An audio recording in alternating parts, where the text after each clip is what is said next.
오늘도 값없이 베풀어 주시는 하나님의 끝없는 은혜를 누리며 승리하는 꿈일의 모든 분들이 되기를 소망합니다. 시인은 율법에 희망을 걸고 살고 있는 자신을 돌아봐 달라고 이야기합니다. 세상이 아니라 하나님의 말씀에 귀를 기울이고 살아가는 자신을 돌아봐 달라고 하는 거지요. 악인들이 자신을 줄로 얽어 매어도 자신은 결코 하나님을 떠나지 않겠다라고 다짐하고 있습니다.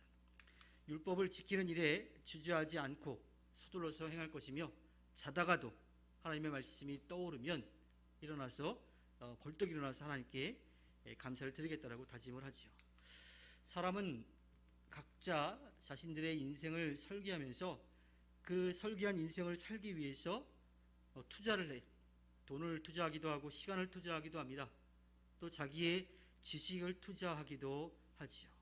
그런데 우리 믿음의 사람들은요, 세상의 사람들과 달리 눈에 보이는 것에 우리의 삶을 투자하는 것이 아니라 하나님의 말씀을 지키기 위해서 우리의 삶을 하나님 앞에 드리며 살아갑니다. 하나님을 우리의 영원한 기업으로 삼고 그 하나님의 말씀에 귀를 기울이면서 하나님의 뜻을 이루기 위해서 살아가는 거지요. 그래서 시인은 자신이 주님의 분기심으로 주님께로부터 받은 그 은혜를 기억하기 때문에 주님의 말씀을 지키리라고 다짐하고 있습니다. 세상 사람들은 눈에 보이는 것을 위해 많은 것을 투자하지만 믿음을 가진 사람들은, 또 그 믿음으로 살아가는 사람들은 하나님의 말씀에 우리의 삶을 드리는 겁니다. 그리고 그렇게 살아가는 것이 마땅한 것이고, 그렇게 살아가야 하나님께서 우리들에게 베풀어 주신 은혜를 우리가 누리며 살아갈 수 있기 때문이지요. 선지자 예레미야도 예레미야가 3장 24절에서 주님은 내가 가진 모든 것, 주님은 나의 희망이라고 고백하고 있습니다. 이것이 믿음의 사람들이 고백해야 될 하나님인 거죠.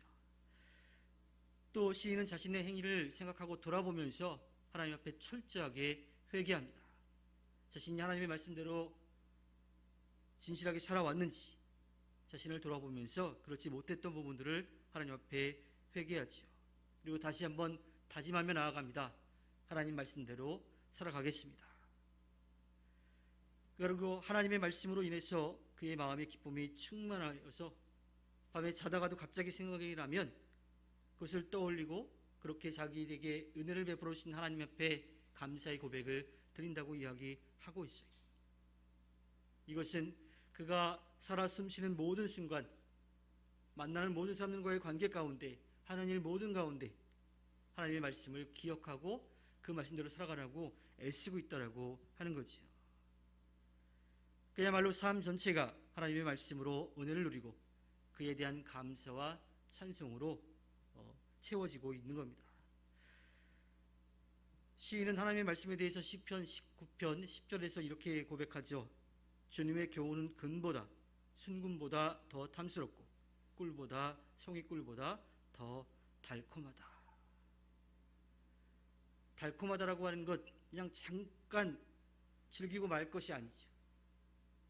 계속 우리에게 그렇게 달콤함, 따뜻함, 또 평안함, 또 위로함을 주는 그 하나님의 말씀에 계속 귀를 기울이고 그 말씀대로 살아가겠다라고 하는 시인의 고백이 담겨 있습니다. 그리고 그는 이어서 자신이 주님을 따르는 것처럼 주님을 따르는 다른 모든 사람들이 다 자신의 친구가 된다라고 해요. 힘들고 어려울 때 함께 나누는 것, 또 내가 힘이 있을 때 도와주기도 하고, 반대로 내가 힘들 때에 도움을 요청할 수도 있는 존재.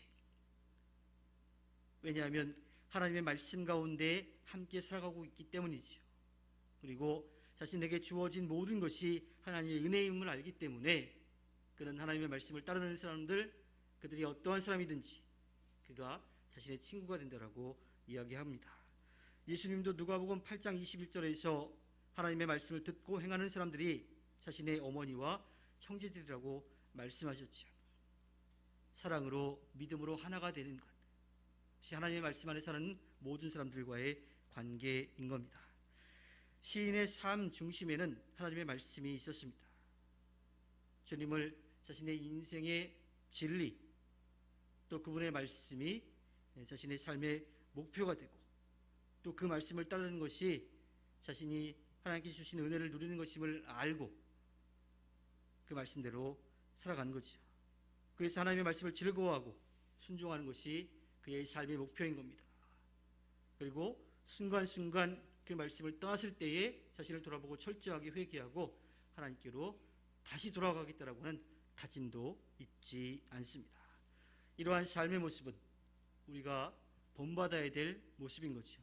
모든 순간에 하나님의 말씀을 기억하고 또 그 안에서 하나님의 뜻을 이루기 위해 힘쓴 우리 모두가 마땅히 해야 될 일들입니다. 하나님께서 허락해 주신 오늘 하루를 살아갈 때 우리의 도움이시며 힘이 되시는 하나님을 의지하여 승리하는 꿈미래 모든 분들이 되기를 주님의 이름으로 부탁드립니다. 기도하겠습니다.